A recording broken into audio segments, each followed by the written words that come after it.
ফিলিস্তিন নামের রাষ্ট্রের অস্তিত্বকে মুছে ফেলতে উঠে পড়ে লেগেছে ইসরায়েল। তবে যত সময় যাচ্ছে ততই ফিলিস্তিনের প্রতি সমর্থন বাড়ছে বিশ্বজুড়ে। একে একে ১.৫ শতাধিক দেশ ফিলিস্তিনকে স্বাধীন ও সার্বভৌম রাষ্ট্রের স্বীকৃতি দিয়েছে, যদিও এখনও ইসরায়েলকে সমর্থন দিয়ে যাচ্ছে যুক্তরাষ্ট্র।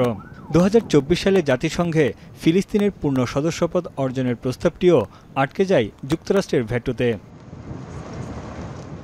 আন্তর্জাতিক সম্প্রদায় বহুদিন ধরেই বলে আসছে, ইসরায়েল ফিলিস্তিন সংকট সমাধানে দ্বিরাষ্ট্র গঠনের বিকল্প নেই, যার মূলে আছে অধিকৃত পশ্চিম তীর ও গাজা উপত্যকা মিলে একটি স্বাধীন ফিলিস্তিনি রাষ্ট্র গঠন, যার রাজধানী হবে পূর্ব জেরুজালেম।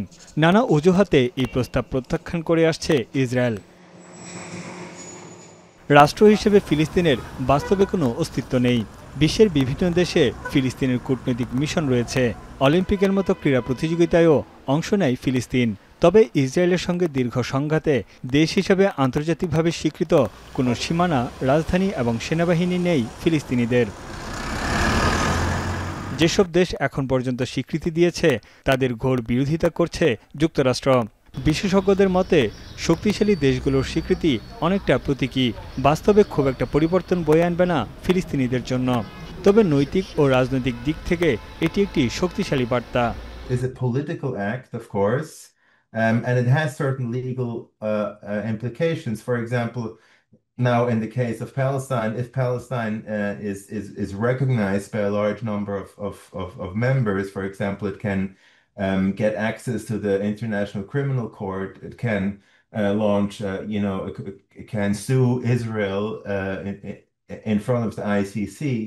এদিকে ফিলিস্তিনি কর্তৃপক্ষ বলছে, এই স্বীকৃতি মোটেই প্রতীকী নয়।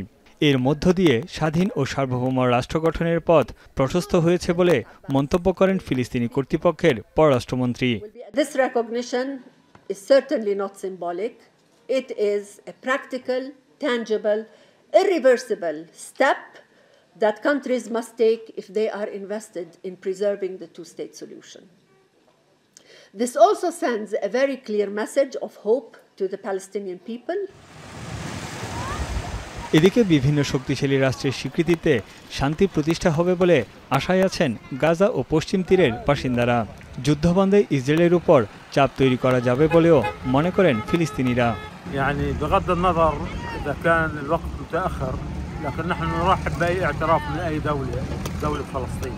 حتى لو اعترفت هذه الدول استراليا وكندا وفرنسا بالتأكيد كانت ضمن سياق الدول المبادرة لهذا الاعتراف.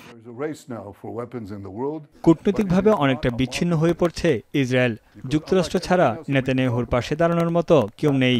জাতিসংঘ, অ্যামনেস্টি ইন্টারন্যাশনাল সহ বেশ কয়েকটি মানবাধিকার সংস্থা এরই মধ্যে ইসরায়েলের বিরুদ্ধে গণহত্যার প্রমাণ সামনে এনেছে। তানভীর জনি, এখন বিশ্ব।